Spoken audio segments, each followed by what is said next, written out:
મહાદેવ, હરિઓમ, જય માતાજી।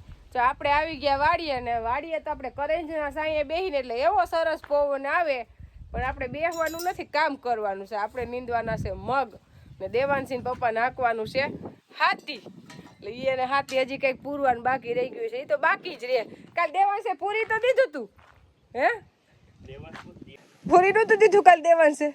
દેવાંશ નથી કહેતો લાવો પપ્પા કે હું કરી દઉં હરખું તમારા ઉપાધિ એ વાત હતી એટલે બાપ બોલ ને ઢીલા ને પોસાન કરી દીધા હે કરતો તો કઈ એને આવડે તો હે, નથી આવડતું એવું નથી। એટલે હવે તમારે 5 હજી દેવાંશ આપણો 4 વર્ષનો જ થયો છે પણ એ 10 વર્ષનો થઈ જાય ને એટલે પછી એને બધી નજર તો પડશે જ, જોવે ને એટલે એને આવડે। હા આવડી જાય એમ।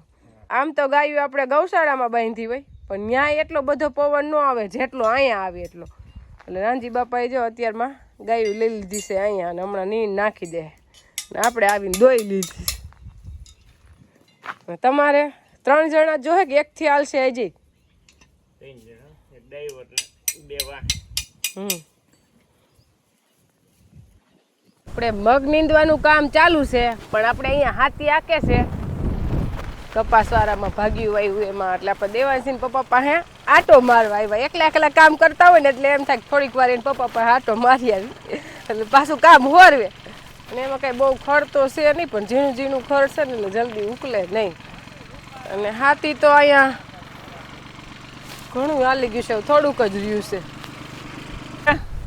રાઘવદારામાં બીજી વાર હાથી ચાલુ કરી દીધું કારણ કે પરમ દિવસે આઈકું હતું અને કાલ નહોતું આઈકું અને નાનજી બાપા કે હજી એક ફરે હાકી નાખી કે પછી જે કરવું હોય કે નીંદવું ખોદવું આ તે જે કરવું હોય કરજો, પણ એક ફર હાથી હાક નાખીને કે તો ક્યાંય ખડ રહી ગયું હોય એ પડી જાય, ક્યાંય છોડવા પાસે હોય તો અમુક ટકા 50-60% દટાઈ જાય એટલે ઘણો ફાયદો થઈ જાય।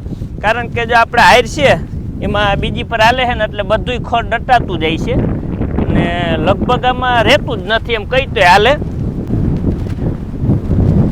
જ્યારે આપણે હાર છે અહીંયા આવું કોઈક મોટું હોય ને એ ખડ જ રહે, બાકી બધુંય દટાતું જાય છે એકદમ કમ્પ્લીટ। જ્યાં છોડવા રહ્યા ને એ જ દેખાય ખાલી, આ બધુંય ખડ દટાતું જાય એટલે હાથી બીજી ફર હાલી જાય ને તો ઘણો ફેર પડે। નીંદવાનું હાવ ઓછું થઈ જાય એટલે ખાલી માઇનોર જ્યાં 15 જણા જોઈએ એમ હોય ને ત્યાં ખાલી આપણે 5 જણા જોઈએ, 10 જણાને ફેર પડે એટલું કામ સારું થઈ જાય। કારણ કે 50%-60% ખડ દટાઈ જાય અને ખડ દટાઈ જાય ને એ 4 કે 5 દી એમનેમ રહે એટલે અંદર પીરું થઈને એ મૂંઝાઈને મરી જાય, પછી કાંઈ કોટો કાઢે નહીં। જેને હવા મળે ને એ જ કોટો કાઢે, બાકી જે દટાઈ ગયું એ ફેલ। એટલે આપણે ટ્રેક્ટરની વાહે મોલ્લામાં લાંબી રાબ જોડી દીધી એટલે કે 5 ફૂટની રાબ જોડી દીધી છે અને જે વાહિલા હાથી છે એ બેલ્યું છે આપણી, એમાં 10 આંગળનો ગાળો રાખ્યો છે અને 5 ફૂલ છે એટલે આસી ધૂળ નાખે જાય અને હાઈલે જાય, કાંઈ ઘટે નહીં ને એવું કામ થઈ જાય છે।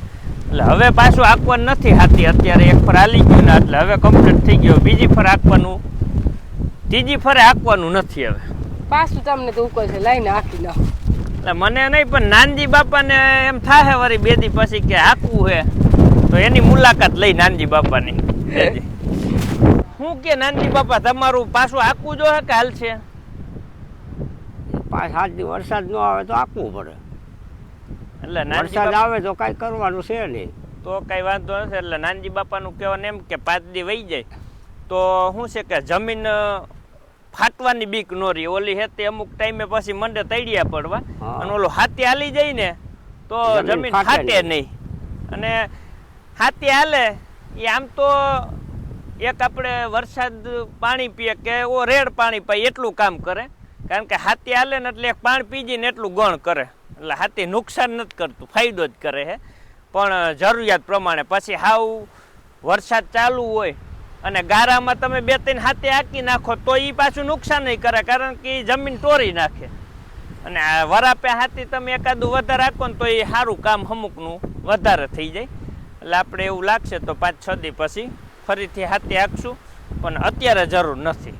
અને પવન એટલો છે કે માઇક હોય ને તોય નકરો પવનનો જ અવાજ આવશે। પવનની ઝડપ આમ જોઈને તો લગભગ અંદાજે 35 થી 40 ની હશે. આમ ઝટકે ઝટકે આવે, ઝટકાનો પવન છે. એટલે 30 નો થાય, વળી ઓસિંતાનો 40 નો થઈ જાય, એવી રીતે પવન છે.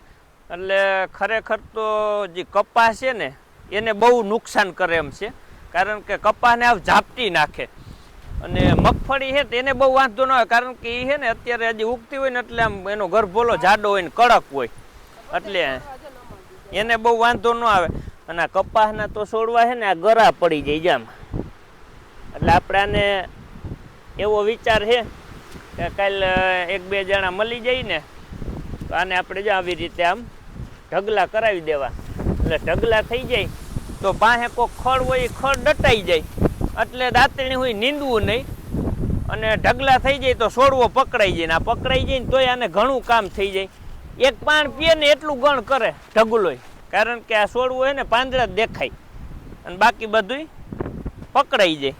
એટલે એવું લાગશે તો કાલે જો માણસો મળે ને તો આપણે ઢગલા કરાવી દેવા હે. એટલે 100% એક તો આખું 10 વીઘા જમીન હોય ને એમાંથી પેલા તો 500 કે 1000 છોડવાનો ફાયદો તમને થઈ જાય, કેટલા છોડવા જાય જ નહીં. અને આમનામ જો આ પવન રહે ને અઠવાડિયું તો અઠવાડિયામાં ત્યાં છોડવા હલી હલીને ગરા પડી જાય હવે. એટલે એ ફાયદો થાય, આપણે સોંપવા ન પડે ને. હવે પછી આપણે સોંપીની હાલે નહીં, કારણ કે પછી પારા સડાવવામાં બધે સેટિંગ વિખાય. એક છોડવો મોટો હોય અને એક છોડવો ઝીંકોય, વરસાદ થાય એટલે આ કપા પરબર એવડો થાય અઠવાડિયામાં. અને થઈ જાય 5-6 દીમાં વરસાદ, વાંધો નહીં આવે. એટલે પવન આગાહી કહે પરેશ ગૌસ્વામી એમ 4 દી આવો નવો પવન રહે પછી તો પવન ધીમો થઈ જાય, એટલે વાંધો નહીં આવે. પણ તેમ છતાં આપણે ઢગલા કરાવી દેવા હે. કામ કરશે એ ભલે 3-4 જણા જોહે, મહેનત વધશે પણ એનાથી કામ જાજુ સારું થાય. આપણું હાથી થઈ ગયું છે ચાલુ. હાથી હાવ નિરેતી હાલે. કપાસ એકેય દટાતો નથી, પણ કપાસની બાજુમાં ખડ હોય ને બધું દટાઈ જાય છે.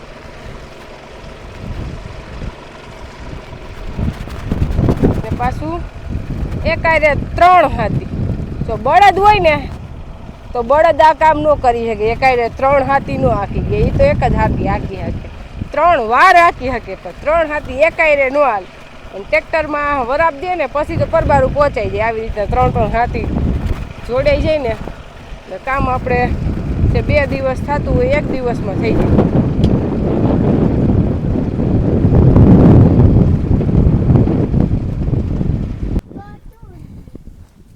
દેવાંશ અને નૈના બે મગ નીંદવાનું કામ ચાલુ છે અને હવે લગભગ પૂરું થવા આવ્યું.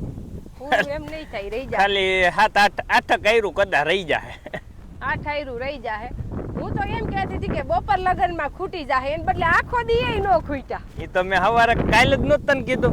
મેં કીધું આપને લાગતું હોય કે 2 કલાકમાં પૂરું થઈ જાય, એને બદલે આખો દી થઈ જાય. કારણ કે લાગે આપને થોડું હોય, પણ આટો તો મારવો ને જગ્યામાં. ટૂંકી સારીના મોગ છે એટલે એમાં વાર લાગે ને. વખેડિયા હે 18 ની જારીએ, અને તને ખોટી પો કર્યો હોય ને તો મરચી ના બીએ. હું ઈ જ કહેતી હતી મનમાં કે આને જીવડાઈ નથી ખાતા અને વાતો જીવડા લોય પીતા હતા. ઓલી બાજુ તો નકરું મરચીનું બીજ ઉગી ગયું હતું. એમાં જ તું ખોટી પો બપોર એમાં જ થઈ ગયું તારે. ઈ બપોર ખાલી થોડી કર્યું જ લેવાની. હા, એટલે એમાં હે ને ખોટી પો થયો. અને જમીનમાં વખેડી આયરું હોય તો આટો તો મારવો ને આયરે એમ વાર લાગે. આના હમણાં 36 ની જારી 30 ની જારી હોય તો પૂરું થઈ ગયું. હે એટલે આજ તો આપણે 3:30 વાગ્યાને વહી આવ્યા છીએ, પણ તોય ખૂટ્યાની. મને એવું હતું કે ખૂટી જાય, ખૂટ્યું નહીં. કઈ વાંધો નહીં, બધું કઈ ખડાઈ નથી, ભેરાઈ ગયું. આ તો મન વિશ્વાસ હાટું નીંદવા પડે એમ. ખડ છે જ નહીં, એમ જોઈને તો હવે ચોખ્ખા જ છે. કોક ઝીણું હોય ને મગને નો સંભાળવાના દે, પછી મરસી સોંપશું, કપાસ નીંદશું, બાકી ખડ હે નહીં એમાં તો આમે નો જ હોય ને નીંદી લીધા.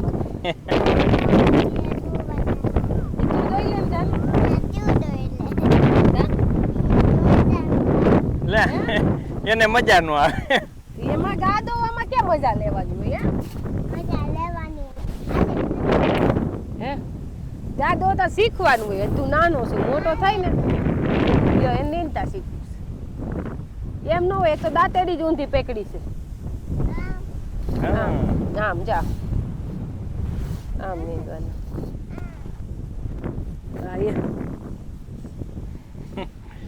ક્યાંય છે ફાવે તને આ રીતે જ ફાવે ને કા આ રીતે જ ફાવે જો લીટા કર નીંદવાનું હોય ખડ હોય ની કાઢવાનું પછી તો માગે ભેગા કાઢી નાખે આને શું કહેવાય ખબર પડે આને શું કહેવાય મગ છે ઈ જો મગ વાવ્યા છે હું વાવ્યું છે મગમાં શું આવે સિંગુ આવે કે ડોડવા હા હા એમ ખબર તો હે નકર ડોડવા કહેવાય ઉપર આવે કે જમીનમાં હા એટલે એટલી તો ખબર હે હજી એને બધી ખબર જ હોય કાઢી મત એ રોજ વાડીએ લઈ આવી છે તો શું કામ લ્યો ખોદ લ્યો જેસીબી હે જેસીબી થી તો બીક લાગે જો જો વેરગો હવે ખાડો કરવા હજી અંદર તો ગારો જ આવે હો જો ભીનું જ છે હજી તો અહીંયા વાવી દે તો ઉગી જાય તો ઉપર જ આ પવન એકદમ હે અને વાતાવરણ ખુલ્લું થઈ ગયું એટલે સુકાઈ જાય બાકી હેઠે તો હજી કદાચ વાવે તો હજી ઉગી જાય એવું છે હા ઉગી જાય એવું છે હા ભેજ ચોરી એટલો જો આપણે કોરામભાઈ બી ઉગી ગઈ હા આપણે એમ થાય કે મને એવું મનમાં હતું મેં કીધું નહીં તમને કે ચોરી નહીં ઉગે પણ ઉગી ગઈ ઉગી જ જાય ને હજી ભીનું જ છે હવે હા એટલે હવે વરસાદ થઈ જાય તો કઈ મોડું તો છે જ નહીં પણ આપણે થોડુંક એવું મનમાં હોય કે ઝટ થઈ જાય તો સારું હજી તો અહીંયા હાથી જોઈડાય ન હોય બે દી થી હજી આપણે વળી પરમ દિન આજ આઈકું એટલે હાલી ગયું નકર હવે ધીમે ધીમે ચાલુ થયા હોય હાથી હાલો ભાઈ હવે હાયર પૂરી કરવા દો પછી જ જાવું છે દેવાંશ એટલે ઊભો થાય માં દીકરા બસ અને કાંઈ પણ કામ હોય ને હું પેલા એટલે જ એમ કહું કે આપણે આળસ ન થાય એમાં કાંઈ વાર નહીં લાગે એમ કહી દે એટલે કામ જલ્દી થાય બોલું આપણે તો ઓહો આ તો 2 દિવસે નીંદાઈ રહે તો આમ આપણે આળસ થઈ જાય અંદરથી હિંમત હારી જાય અગાઉ હા અને વાર ગમે એટલી લાગે પણ આપણે તો હું મનમાં તો એવું જ નક્કી કરી લઉં કે આમાં શું વાર લાગે એમ હિંમત ઘણી તારે હા હિંમત હોય ને તો આપણે એકલા કામે ઉકલે નકર તો એકલા કામ ઉકલે જ નહીં આપણે કામ હવે જો એકલાનું જ હોય નીંદવાનું જાજુ જરૂર પડે ત્યારે જ માણસો કહેવાના હોય બાકી આપણે એકલા કામ થાય રાખે થાય એટલું નિરાતનું હોય આપણે બેહી તો કોઈ કહેવાનું જ નથી કે આ બેહી ગયા એ ગાડી પાટે સડી ગઈ હા દેવાંશભાઈ કી પાટે સડી વાડીના ગાડી પાટે સડી દાદા ઠેલી લેતા જા ઠેલી લેતા ગાડી પાટે સડી હો બસ લે ગાડી પાટે આવે પાછી